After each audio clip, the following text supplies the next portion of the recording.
wherever it is, at home or around the world. You see it here. You asked for it. And here's your host, Jack Smith.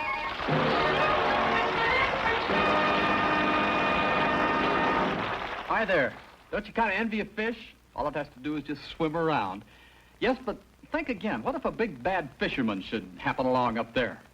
Well, that's what Lyndon Case of St. Louis would like to find out. And he writes, we all know what a fisherman sees from above water, but I'm wondering how the sport looks to a fish. Would you show us a fish's point of view? Well, Lyndon, it took us almost 2 years to find a willing actor for our story. A fish story, naturally, but maybe there's an element of truth in what we're about to see and hear in the waters of Silver Springs, Florida. This is the river, Silver Springs, Florida. It was February. The water was a warm 72 degrees and crystal clear. Several schools had reported a wild-eyed fisherman lurking above. My job was to spoil his fun before anybody got hurt. I'm a fish. I got there just in time. The lure had already gone down. A warning went out for all fish to get out fast. Mad angler on the loose. We were slow in clearing the area. And then I went down to scout the lethal lure at the bottom of the river. Others watched from vantage points. There was no doubt about what he intended to do. He was there to catch a fish. I sidled up to get a closer look. Red face, beady eyes. He was the worst kind. I drifted back down. Now there was nothing to do but wait. I knew he'd cast again. They always do. And then the sinister lure came like a thief in the night. Moments later, he was getting impatient. It was dangerous, but I knew what I had to do. I was a marked fish. I took the hook, and our mad game was on.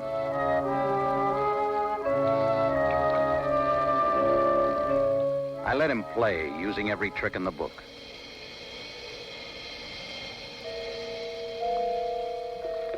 He knew he'd met his match. I checked the line, 10-pound test nylon. It wouldn't break, so I made for a deep hole in the river. What happened next was up to him.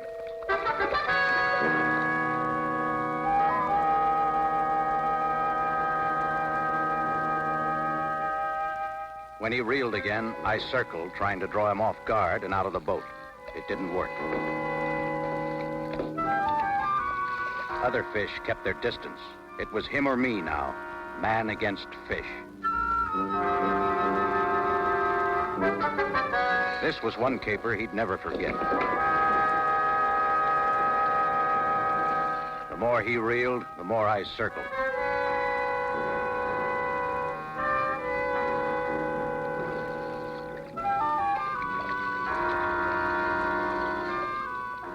And then I let him bring me slowly up.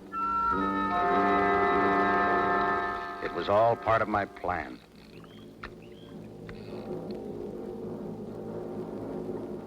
I watched as he peered over the boat. This was what I wanted, this moment of overconfidence. I held it right there till he stood up. And now we were face to face, only seconds more. If my plan failed, it was curtains. To him, the fight was almost over.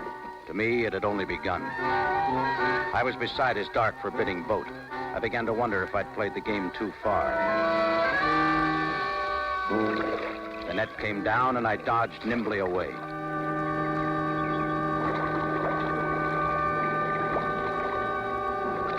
Again, he missed.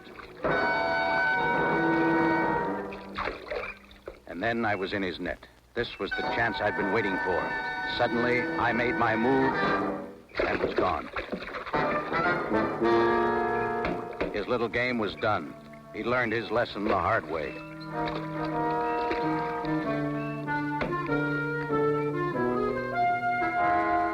I stayed around only long enough to survey the scene and then make my report.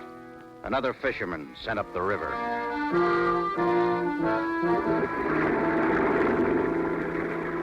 It was all over. He'd never fish again. You asked for it.